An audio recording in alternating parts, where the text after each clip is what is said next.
అమ్మవారికి మీ అనుమతితో మీరు అనుమతిస్తే అమ్మవారికి ప్రతిరోజు కూడా అభిషేకం కార్యక్రమం స్టార్ట్ చేసుకుంటారు అందరూ. ఎందువల్లంటే మీ అనుమతి లేకుండా ఇక్కడ ఏం జరగదు.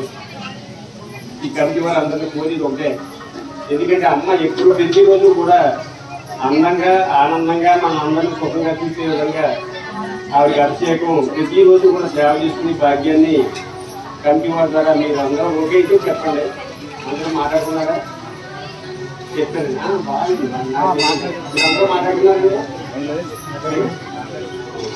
అందువల్ల ఏంటంటే స్వామి అమ్మవారి ఒక చిన్న విగ్రహం తీసుకొస్తామమ్మా.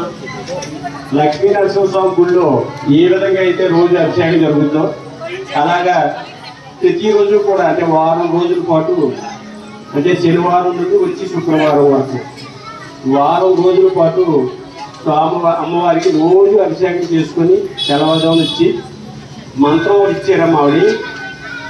ఓం నమో జై ముత్యాలమ్మ అనే మంత్రం అష్టాక్షరి మంత్రం ఆవిడ ఇచ్చారు.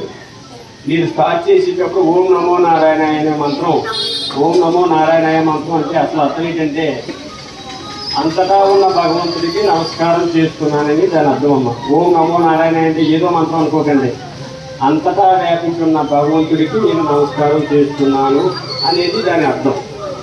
ఓం నమో నారాయణాయ అంటే ముందు అంతటా ఉన్న భగవంతుడి ముందు నమస్కారం చేసుకున్న తర్వాత మన ఊరంతా వ్యాపించున్న ముత్యాలని కలిగి ఓం నమో జై ముత్యాలమ్మ అనే మంత్రంతో ఆవిడ్ని మనం కొలగలిగితే ఆవిడ కనపడతారమ్మా. మీ అందరికీ కనపడతారు, కళ్ళు మూసుకుంటే కనపడతారు, మీ కళ్ళలో కనిపిస్తారు, అన్నీ చూస్తారు, మీ వైపు అన్ని వైపులో చూస్తారు. కాబట్టి ఓం నమో జై ముత్యాలమ్మ అనే పదాన్ని అనే మంత్రంతో ఆవిడ సేవించుకోండి. కమిటీ వారు కూడా పూర్తి సహకారం మీకు అందిస్తారు. అన్నీ మీరే చూసుకోవాలి. తాళాలు మీకు చేసిస్తారు. వారం అయిపోయిన తర్వాత ఇంకొకటి మీరు ఇవ్వడం నెక్స్ట్ అలాగా అదైనా లాటరీ ద్వారా వేసుకోండి. ఎన్ని టీంలు ఏర్పడతారని చూసుకొని ప్రతిరోజు కూడా అమ్మవారు కలకాలు ఆడుతూ ఉండాలి. గుడికి వెళ్ళామంటే ముత్యాలమ్మ తల్లి గుడికి వెళ్ళాలి. ఆ గుడిలో దండం పెట్టుకుంటే మనకి ఏ పని అవుతుందనే నమ్మకం ఆవిడ కలిగిస్తారు మీకు అందరికీ.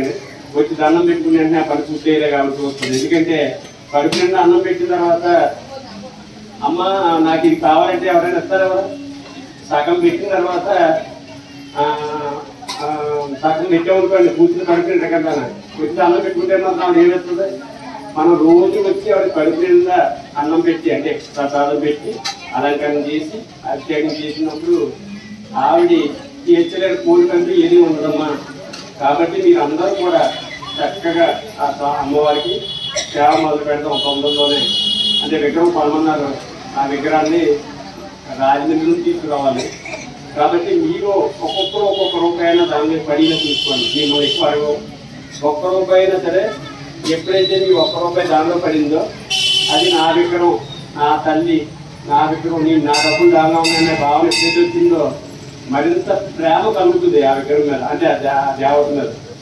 కాబట్టి మీరందరూ కూడా ఒక్కొక్కరు ఒక్కొక్క రూపాయి ఇవ్వండి ఎక్కువ.